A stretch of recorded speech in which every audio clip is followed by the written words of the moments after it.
Je, umewahi kufikiria kuwa na pesa zaidi ya unavyoweza kutumia? Unaweza kununua jahazi kwa sababu tu unapenda na bado uweke mamia ya mamilioni katika uchoraji tu kuweka mapambo kwenye jahazi hilo. Kwa mwana wa kifalme Mohammed bin Salman, huu sio ubunifu tu, kwani ana akaunti ya benki yenye thamani ya trilioni. Maisha ya mwana wa Salman sio ya kawaida, huku wengi wetu tukiwa na wasiwasi kuhusu kodi. Yeye anachagua katika moja ya majumba yake atalala usiku. Jende kushangaa ukilia katika ulimwengu wa mwana wa Salman, ambapo anasa ni zisizokuwa na mwisho na akaunti yake ya benki pia.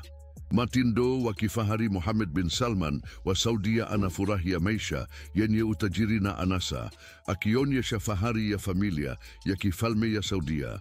Mwana wa kifalme Mohammed bin Salman anajulikana kwa shauku yake kwa anasa. Na ninaposema shauku, ninamaanisha mapenzi ya kipekee ambayo Taj Mahal inaonekana duni ukilinganisha. Hakukaa tu katika kasri, bali katika makazi ambayo yalifanya Versailles ionekane kama jukwaa dogo. Mwaka wa 2014, mwana wa kifalme alihisi kwamba kuishi ardhini ilikuwa ya kawaida sana. Alihitaji jahazi, lakini sio jahazi lolote. Alikuwa anataka jahazi kubwa linaloitwa Pegasus. Hili halikuwa jahazi tu, lilikuwa himaya juu ya maji. Ndani yake ilikuwa kama ndoto ya dhahabu, ambapo kila kiti kilikumbusha kiti cha enzi na meza zilionekana kuangaza kuliko jua lenyewe. Andikira mitego nzito ambayo ingeweza kumeza kiatu na vinara viata ambavyo vilifanya vipuli vya Swarovski ionekane potovu. Kila kabati cha kulala kilikuwa kimbilio la anasa lenye vyumba vya kuoga vikubwa kuliko vyumba vingi vya mji na vitanda ambavyo vinaweza kukupa usingizi mzuri. Vitu vya kukufurahisha kwenye yahti hii ni vya kipekee. Spa yenye mafuta yaliyochanganywa na dhahabu ya karati Poitou-Fort, kituo cha mazoezi ya mwili kilichopinduka kuliko kituo cha mafunzo ya Olimpiki, sinema na maeneo ya chakula yanayostahili mfalme au jeshi dogo. Gharama dola baridi milioni 200, pesa ya mafunzo ya mfalme mtoto.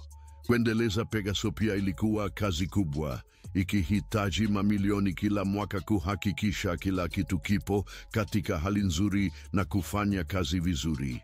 Mwaka 2015, akiwa amekosa kuridhika na yahti moja ya anasa tu, mfalme mtoto Mohammed bin Salman alinunua nyingine, Serene. Awali ilikuwa mali ya mtu tajiri wa vodka Yuri Shefler. Serene ilifanya Pegasus ionekane kama mashua ya mitumbwi. Yahti hii kubwa, ikiwa na urefu wa mita 6.4, ilikuwa ya anasa zaidi kuliko Riviera ya Kifaransa yote, ikiwa inaweza kupokea hadi wageni 2 katika vyumba vya kulala ambavyo vilifanya jumba la Buckingham liwe la kawaida. Serene ilikuwa dunia yake.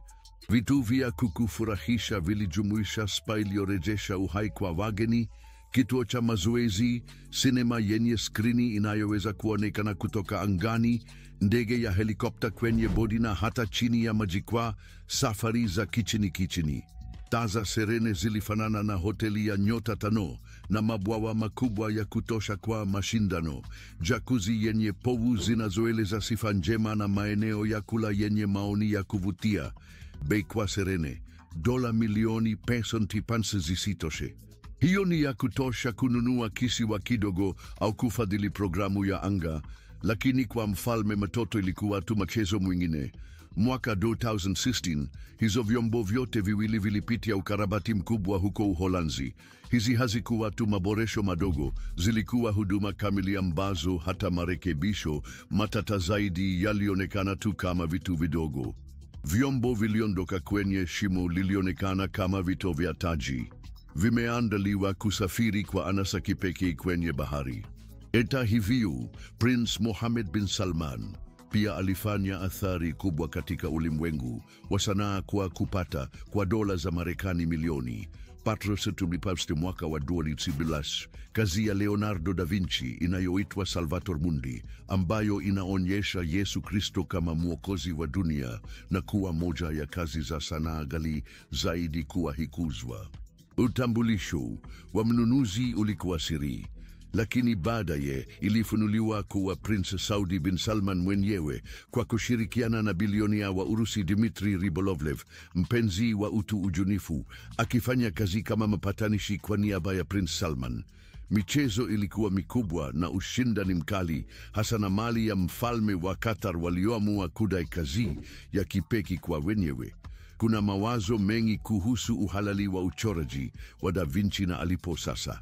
Baadhi wanaamini kwamba kazi hiyo iko kwenye kieti cha anasa cha mwanamfalme, ambapo inaweza kufurahiwa kwa faragha. Hii inaongeza tu sifa ya mwanamfalme kwa maisha yake ya kifahari na mkusanyiko wake wa vipande nadra na thamani zaidi duniani.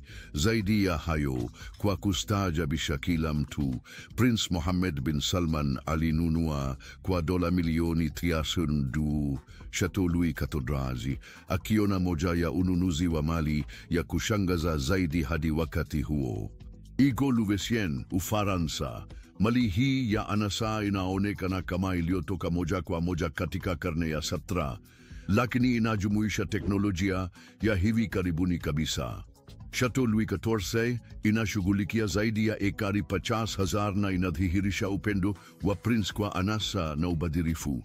Ukaribu wake na jumba la kihistoria la Versailles ni wa kipekee, na usanifu wake wa kifahari unahusisha enzi ya mfalme wa jua, ingawa inatoa vitu vyema vya kisasa ambavyo tu bilionea anaweza kufurahia. Jumba hili lenye miguu za mraba chapati lina vitu vya starehe ambavyo vinaibua upya dhana ya kuishi kwa anasa.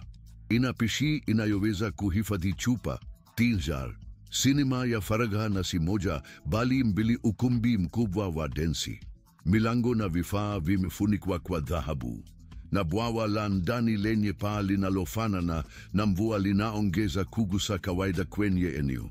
Chateau hilo linaangaza kwa chumba chake cha kutafakari kilichozamishwa majini, kilichozungukwa na samaki wa papa na sturgeon ndani ya handaki la ngome, kutoa mazingira bora kwa utulivu na kutafakari. Zaidi ya hayo, sanamu ya marumaru ya Carrara ya Ludovico XIII iko kwenye doria, ikikumbusha kila mtu kuhusu mafunzo ya kihistoria nyuma ya mali hiyo. Mabustani ni ya kustajabisha pia, na mkondo ambao unajitanda zaidi ya maili 1.2 sanamu za dhahabu na bustani iliundwa kulinganisha na Versailles. Chateau hilo pia ni lenye teknolojia ya hali ya juu, kuruhusu kudhibiti taa na rasilimali za maji kwa kutumia simu ya mkononi. Mali hiyo ni ushirikiano kati ya mvuto wa zamani na urahisi wa kisasa, na vitatu vya fahari na ucheshi kama mlango uliofunikwa dhahabu na chumba cha kutafakari majini. Ingawa shauku ya mwana wa mfalme Mohammed bin Salman kwa sanaa na jukumu lake kama mkusanyaji muhimu haijasajiliwa sana, ununuzi wa Chateau Louis XIV unadokeza uvuti wake kwa sanaa na usanifu. Kando na chateau hili, Prince Salman ana majumba kadhaa mengine ya kupendeza yanayowakilisha majumba ya kweli. Kila moja ya majengo haya ni kama ufalme wake mwenyewe, ikitoa kimbilio ambapo anasa husimamia. Jumba la Al-Yamama, lenye kupendeza na muundo wa kuvutia, lina viambatisho vyenye anasa na sakafu za marumaru ya Italia na kutana dari zilizochongwa kwa ustadi. Samani zenye starehe sana na za kifahari huongeza kugusa wa kifalme kwenye mazingira. Mojawapo ya makazi ya pili ya Prince Salman, jumba la Urqa, pia linaashiria, likiwa limejaa samani za ubora wa juu na maelezo yenye anasa sana kwenye kuta. Imechaguliwa kwa uangalifu kuongeza anga ya kifahari ya jumba, ambapo hata vitu vya kawaida vilivyofunikwa kwa dhahabu kama visambazaji vya tishu. Hii inakisi mtindo wa maisha ambapo hata vitu vya kawaida zaidi vinabadilishwa kuwa vya anasa. Upanuzi wa majumba ya Prince Salman unavuka mipaka ya Saudi Arabia kufikia hadi kwenye makazi ya kifahari huko New York, ikiwa ni pamoja na moja juu ya jengo la makazi la Mpatond Park Avenue, moja ya majengo ya makazi mengine yenye urefu mkubwa zaidi duniani. Hili ghorofa sio tu makazi, bali ni ishara ya nguvu na ushawishi. Ingawa mfuko wa uwekezaji wa umma wa Saudia unahisa katika Uber, Ni nadra kwa mwana wa mfalme kutumia huduma hiyo kutokana na mkusanyiko wake wa magari ya kifahari na ndege binafsi ambazo zinaonyesha upendo wake kwa usafiri wa kiwango cha juu. Magari haya si tu njia za usafiri, bali ni ishara ya mtindo wa maisha usiofikika kwa wengi. Miongoni mwa mkusanyiko wake wa magari ni Bugatti Chiron, kazi ya sanaa ya uhandisi inayounganisha kasi na anasa. Inaweza kufikia maili 261 kwa saa na kuongeza kasi kutoka 0 hadi simple kwa muda wa sekunde 2.43. Chiron yenye thamani ya 3 milioni ni sehemu tu ya matumizi ya wastani ya mwana wa mfalme. Mbali na Chiron, mkusanyiko wake unajumuisha Lamborghini Aventador, McLaren P1 na Rolls-Royce Phantom, ambayo kila moja inaonyesha vipengele tofauti vya utu wake. Aventador kwa nguvu yake na muundo wake wenye msisimko, P1 kwa teknolojia yake ya hibridi na utendaji wake kazini, na Phantom kwa umaridadi wake wa kiklasiki na faraja inayotolewa. Mwana wa mfalme hufurahia kuonyesha ladha zake za utu. Upendo wa mwana wa mfalme Salman kwa anasa unazidi hata angani, na ndege zake binafsi zikiwa ni pamoja na Airbus A380 iliyobinafsishwa na Boeing 747. Airbus yenye gharama ya parso pentas milioni inafanana na kasri linaloruka lenye chumba cha muziki, bafula tukish na hata gereji kwa magari. Kwa nini asifanye gereji kwenye ndege yake? Boeing 747, kawaida ikisifika kama ishara ya anga ya raya, imeguzwa kuwa makazi binafsi inayotoa anasa kubwa ya angani. Hatimaye, hakuna kitu kinachodhihirisha utajiri kama ndege kubwa ya kibinafsi iliyobinafsishwa. Mbali na anasa ya kiwango cha juu, ulimwengu wa michezo uliguswa wakati mwana wa mfalme Salman aliingia katika mpira wa miguu kwa kununua Newcastle United kwa thamani kubwa ya 388 milioni baada ya kushindwa kununua Manchester United kupitia mfuko wa uwekezaji wa umma wa Saudia. Hii hakuwa ununuzi tu, uliwakilisha mapinduzi kwa ligi kuu. Newcastle United, timu yenye kimya kidogo kwa muda, mara moja ilipokea msukumo mkubwa na mizigo iliyojaa ya mwana mfalme. Pumzi zilikuwa tayari kuruka juu.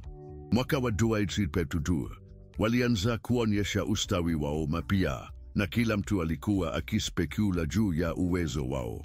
Mwana mfalme alitafuta si tu kuwa na klabu ya soka, bali pia kuiacha urithi na rasilimali za kifedha zaidi ya kufikirika. Klabu ilianza kulenga wachezaji wa daraja la juu kama James Tarkowski na Sergi Roberto. Lengo lilikuwa kuwa timu iliyoweza kukamata mataji. Mwanamfalme Salman alikuwa na matamasha zaidi ya kuwa tu mmiliki wa klabu ya soka na kujizamisha kwenye anasa. Utajiri wake mkubwa ulikuwa ukichochea shauku yake ya kutoa athari kubwa zaidi, kujihusisha katika hisani na vitendo vya kijamii. Mwanamfalme Salman anajulikana kwa ukarimu wake, akionyesha utajiri wake na hadhi kwa njia ya zawadi za kifahari. Kumbuka wakati Meghan Markle, duchesa wa Sussex, alipokea pete ya almasi yenye thamani ya pauni 500,000. Zawadi hizi hazikuwa tu ishara ya upole, bali pia ya hadhi ya kifalme. Mwanamfalme pia anakumbukwa kwa jinsi alivyomaliza kisa na msanii wa rap Lil Wayne mwaka wa 2020. Baada ya shida kwenye uwanja wa ndege, alimpa msanii wa rap saa ya Frank Muller na Lamborghini. Vitendo hivi vya anasa vilikuwa njia yake ya kuomba msamaha. Zaidi na hiyo, mtawala Salman anajulikana kwa michango yake katika ulimwengu wa michezo. Baada ya ushindi wa timu ya taifa ya mpira wa miguu ya Saudi Arabia dhidi ya Argentina, alitoa zawadi ya Rolls-Royce Phantom kwa kila mchezaji, thamani yake ikiwa euro 500,000. Magari haya hayakumaanisha tu zawadi, lakini pia yalionyesha kiburi na ladha ya kifahari ya mtawala. Haiwezi kupuzia kazi ya mtawala Mohammed bin Salman katika kubadilisha Saudi Arabia kwa njia ya kisasa zaidi. Kupitia msingi wa Prince Mohammed bin Salman MISC, anaendeleza vijana na kukuza ubunifu katika maeneo kama elimu, utamaduni na teknolojia, kuwawezesha kung'aa katika maeneo mbalimbali kama sanaa, sayansi, biashara na ujasiriamali. Shule za miesi zinatoa elimu iliyolengwa kwa ufanisi na uongozi. Shughuli za msingi zinalenga katika kukuza vipaji, kukuza fikra za kufikiri kwa uangalifu na kuandaa vijana kwa changamoto za dunia inayobadilika kila wakati. Mbali na kuzingatia elimu, Prince Mohammed bin Salman anasaidia sanaa ya kisasa kupitia taasisi ya sanaa ya Misri na kuwasaidia wajasiriamali wapya kupitia mpango wa ubunifu wa Misri. Taasisi ya sanaa ya Misri inakuza sanaa ya kisasa na ushiriki wa kitamaduni, wakati ubunifu wa Misri unachochea mfumo wa kampuni za kuanza ili kusaidia wajasiriamali wanaojitokeza. Hatua hizi ni sehemu ya mpango mpana wa kukuza uchumi wa Saudi Arabia na kupunguza utegemezi wa mafuta kwa kuwekeza katika uwezo na ubunifu wa watu wake. Ni muhimu kutaja ukarimu wa Prince Mohammed bin Salman katika kusaidia wakimbizi wa Rohingya wanaokimbia vurugu nchini Myanmar. Waislamu wa Rohingya walipokea msaada wa dola za Marekani milioni 8.1 kutoka Saudi Arabia, ikichangia huduma muhimu kama makazi, matibabu na elimu nchini Bangladesh na Malaysia. Mtawala wa muda pia amedhihirisha ahadi kubwa ya kusaidia wakimbizi wa Syria. Chini ya uongozi wake, Saudi Arabia ilielekeza dola za Marekani milioni 1.3 kwa wakimbizi wa Syria nchini Jordan, dola 8.7 milioni huko Uturuki na dola 4.7 milioni nchini Lebanon. Rasilimali hizi zinasaidia miradi ya kibinadamu inayokidhi mahitaji ya haraka ya wakimbizi na kusaidia jamii zinazowakaribisha. Nchini Yemen, mfalme wa kizazi alisimamia juhudi za misaada za kina tangu mwanzo wa mzozo mnamo 2011. Saudia iliwasaidia Waislamu wa Yemen na jumla ya dola bilioni 11 kwa misaada ya kibinadamu, maendeleo na misaada ya uokoaji. Aidha, ukarimu wa mfalme wa kizazi unapanuka hata Palestina.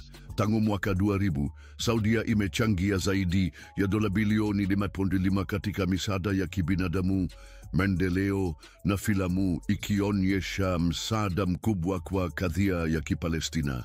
Afrika, mfalme wa kizazi alitoa msaada kwa nchi zenye umaskini na kutokuwa na utulivu, kama ilivyo kwa Somalia ambayo ilipokea dola milioni 173 kutoka Saudia.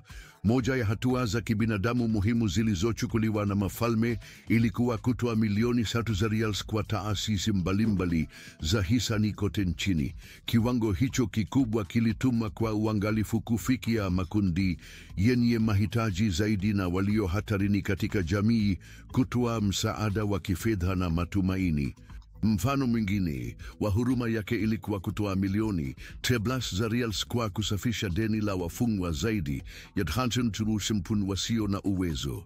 Hatua hii iliwawezesha watu hawa kutoka kwenye deni, kuwapatia fursa mpya katika maisha na kuwawezesha kuungana na familia zao na kujumuishwa katika jamii.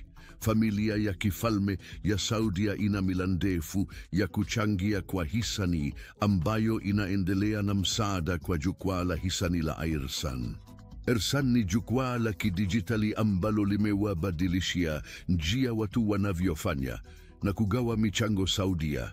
Ikiungwa mkono na Mfalme Salman na mfalme wa kizazi Mohammed bin Salman, Irsan inaonesha azma ya familia ya kifalme ya kusaidia jirani zao. Mfalme Salman alichangia dola milioni kwa Irsan, huku mfalme wa kizazi Mohammed bin Salman akitoa dola milioni 5.3. Mchango huu wa ukarimu ulikuwa muhimu kwa mafanikio ya Irsan. Mpaka sasa, Irsan tayari imesaidia zaidi ya watu milioni 4 na zaidi ya dola milioni 300 kwa misaada.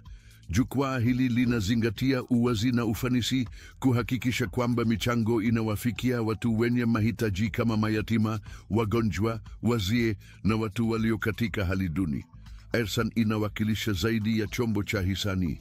Inawanufaisha malengo mapana ya maono ya 2030 ambayo yanakusudia kuanzisha jamii yenye nguvu na uchumi unaofanikiwa, wa kuhimiza utamaduni wa kutoa na msaada wa kijamii.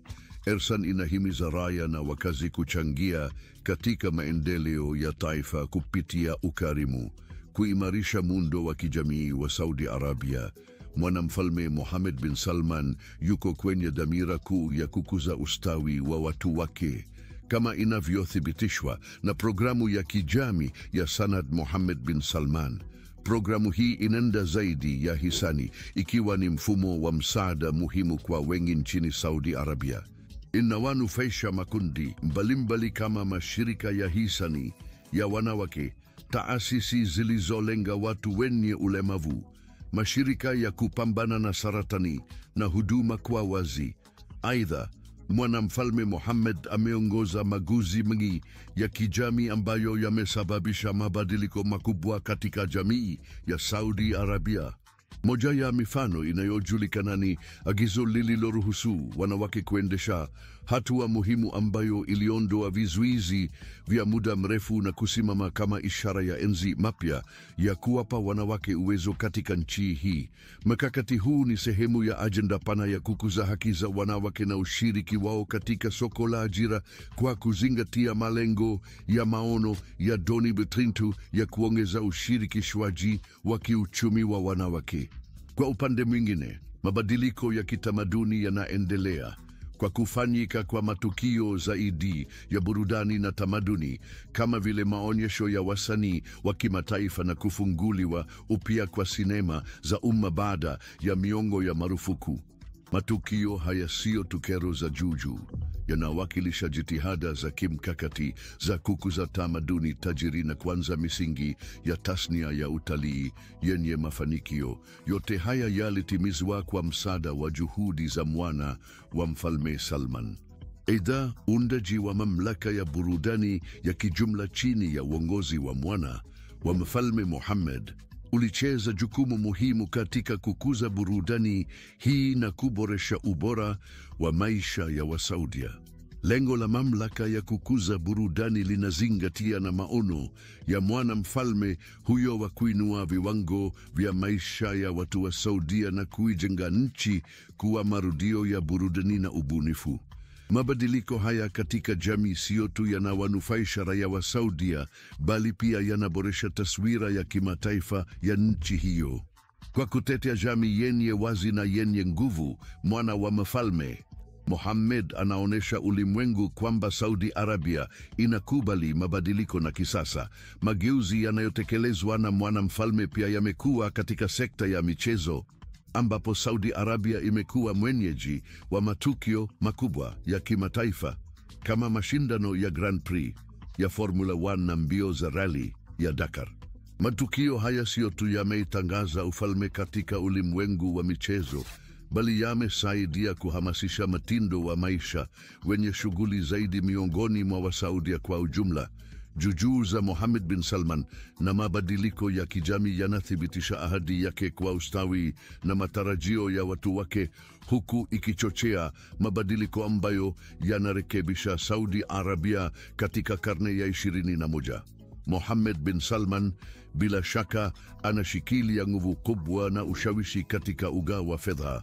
Yeye hufanya uwekezaji mkakati unaosaidia kuimarisha uchumi wa Saudia, huku akithibitisha nafasi yake kama mtu muhimu katika ulimwengu wa kifedha. Linapokuja suala la utajiri na ushawishi wa kifedha, Mohammed bin Salman anajulikana kwa mtindo wake wa maisha wa kifahari, pamoja na maisha ya kifahari, mashua za kifahari na ndege binafsi, pamoja na miradi ya msaada. Utajiri wake mpana unatokana na nafasi yake kama mwanachama wa familia ya kifalme ya Saudia wenye utajiri mkubwa, ukuu wa Saud.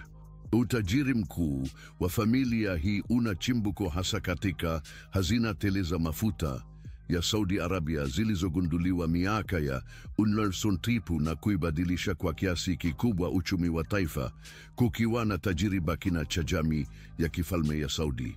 Saudi Aramco, kampuni kuu ya umma ya mafuta, ni moja ya makampuni yenye thamani kubwa sana duniani, ikicheza jukumu muhimu katika ustawi wa familia ya kifalme.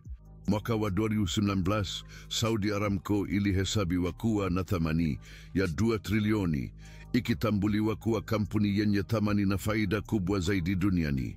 Chini ya uongozi wa Salman, kampuni hiyo ni nguvu kubwa kimataifa katika sekta ya nishati, ikibadilisha uchumi na kuathiri masoko ya kimataifa. Mali za familia ya kifalme ya Saudi zinajumuisha pia uwekezaji katika masoko mbalimbali duniani.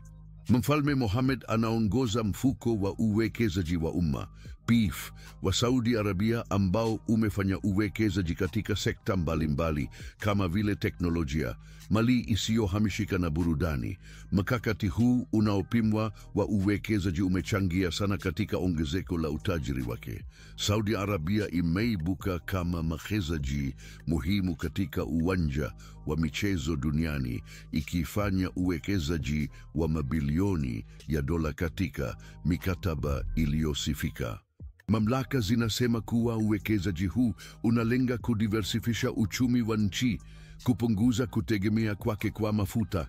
Nchi ilifanya mojawapo ya uwekezaji mkubwa wa kwanza katika uwanja wa michezo duniani mwaka wa 2007 kwa kusaini makubaliano ya miaka kadhaa kwa ajili ya kuandaa matukio ya World Wrestling Entertainment WWE yenye thamani ya kiasi cha $100 milioni kila mwaka.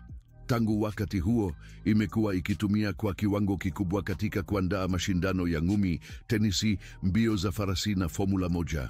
Pia ilifadhili mashindano ya kimataifa ya gofu, ilinunua hisa katika timu za Formula 1 na klabu ya kandanda ya Uingereza, ikionyesha hamu ya kitaifa katika michezo maarufu zaidi.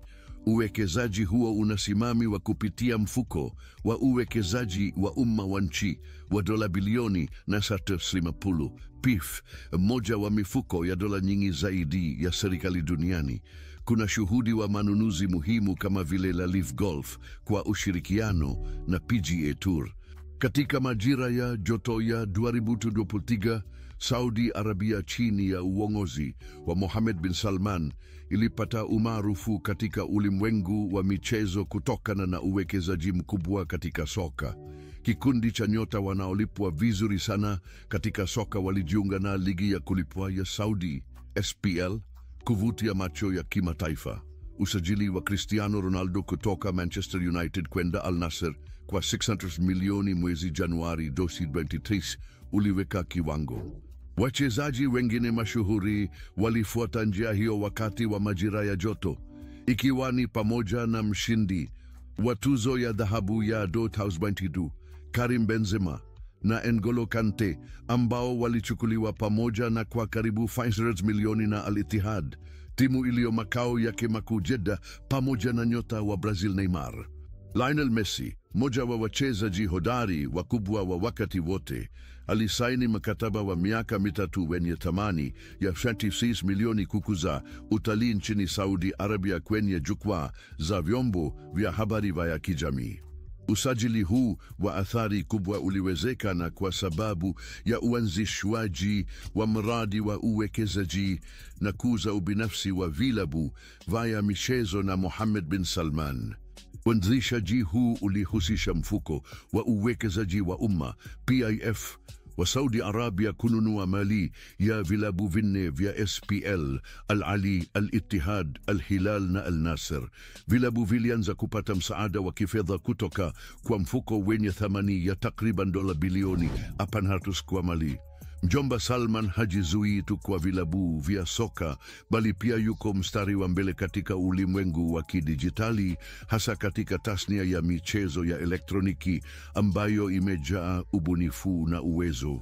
Kupitia kampuni yake ya maendeleo ya michezo ya elektroniki EGDC, mrithi wa kiti cha ufalme wa Saudi Arabia alinunua hisa kubwa katika matengenezaji wa michezo wa Kijapani SNK, anayejulikana kwa michezo kama vile The King of Fighters na Samurai Showdown.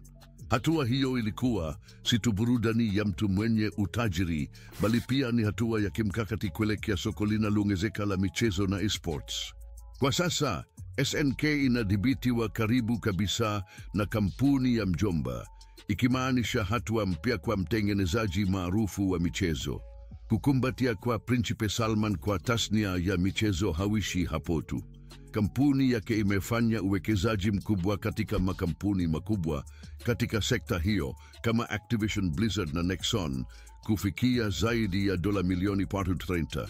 Inaonekana dhahiri kwamba Principe Salman anatambua umuhimu wa kitamaduni na kiuchumi wa michezo, akiona jambo muhimu zaidi ya burudani tu, bali kama jambo la ulimwengu linalowaunganisha mamilioni ya watu.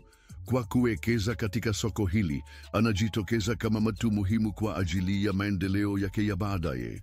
Tasnia ya michezo, kwa ukuaji wake wa haraka na jamii yake iliyotilia maanani, hutoa jukwaa jipya kwa mjomba kutumia ushawishi wake, ukichanganya ubunifu, teknolojia na biashara. Kwa njia hii, inaonekana wazi kwamba Principe Mohammed bin Salman si mtu anayejali utajiri pekee na makakati wa kiuchumi. Yeye pia ni bwana wa kidiplomasia ya kimataifa.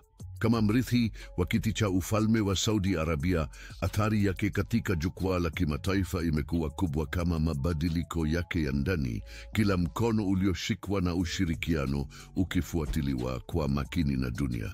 Sasa ya nje ya mrithi huonyeshwa na hatua za kujasiri na ushirikiano na washirika wa kihistoria na hata wale walio kutoka pande za zamani. Anapokutana na viongozi wa kimataifa, si kwa ajili tu ya mazungumzo ya heshima.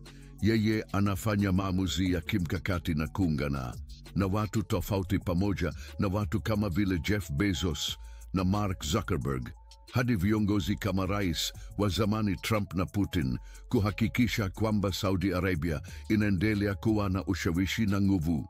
Chini ya uongozi wake, Saudi Arabia inapanua uhusiano wake na Magharibi, wakati inaanzisha mazungumzo na Urusi na China, ikivuka kwa ujuzi katika siasa ngumu ya Mashariki ya Kati. Mwanamfalme Mohammed bin Salman hayoni Saudi Arabia kama mwekezaji wa eneo la kikanda pekee, bali anatafuta kuitransforma kuwa kitovu cha dunia kwa biashara, teknolojia na utamaduni.